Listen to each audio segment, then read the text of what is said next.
Durante la mayor parte de la historia humana hemos contado quién se levantó y quién cayó, como una historia de ideas, o tal vez como una historia de conquistadores o de imperios, pero hay un libro que hace un argumento distinto.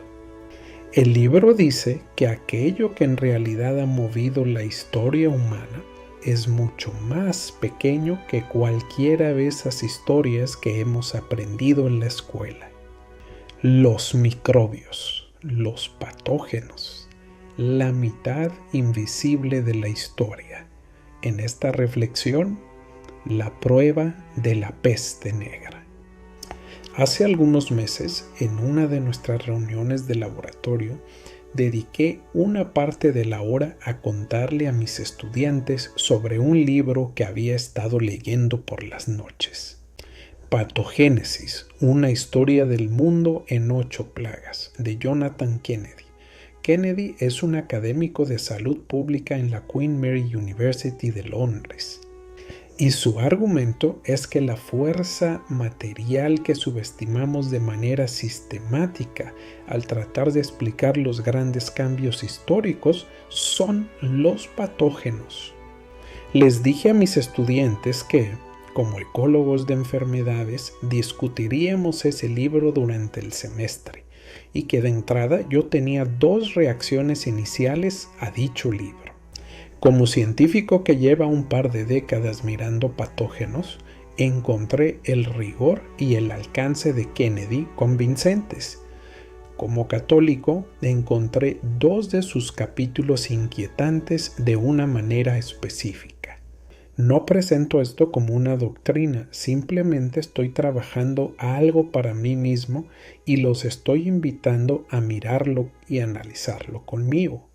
Ya sea que compartan o no mi fe, lo que Kennedy muestra sobre los patógenos es ciencia en sus propios términos. Lo que yo añado aquí es mi propia lectura ofrecida con sencillez. En los siglos II y III, cuando la peste antonina y luego la peste de Cipriano barrieron el Imperio Romano, matando quizás a una 1/4 parte de la población en cada ocasión, si no es que más, la joven comunidad cristiana hizo algo que la cultura circundante no hizo. Se quedaron, atendieron a los enfermos y enterraron a los muertos. En otras palabras, aceptaron el alto riesgo personal de contagiarse de aquello que estaban cuidando. El registro histórico sobre esto no es difuso, está claramente establecido, y el obispo Cipriano lo escribió él mismo en un tratado llamado De Mortalitet, escrito mientras la peste, que terminaría matándolo, mataba a su rebaño. El argumento de Cipriano era simple: la peste era una prueba para la cristiandad. Kennedy, siguiendo al sociólogo Rodney Stark, plantea el argumento materialista.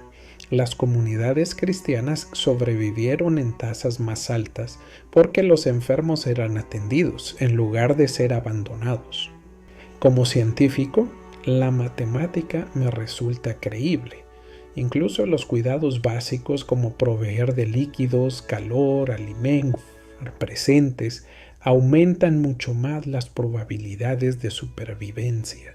Y las comunidades cristianas crecieron enormemente tras las pestes, en parte por ese diferencial de supervivencia y en parte porque la cultura pagana observó lo que hacían los cristianos sin importar la denominación de las personas. 12 siglos después, en octubre de 1347, una flota genovesa trajo a Yersinia pestis, que es el patógeno responsable de la peste negra, entrando en Europa, la cual no tenía ninguna inmunidad a ese patógeno. Y para el año 1351, hasta el 50% de la población había muerto. En esta segunda ocasión, la respuesta del clero católico fue mixta. Muchos sacerdotes permanecieron en sus puestos y murieron en tasas más altas precisamente por esa exposición.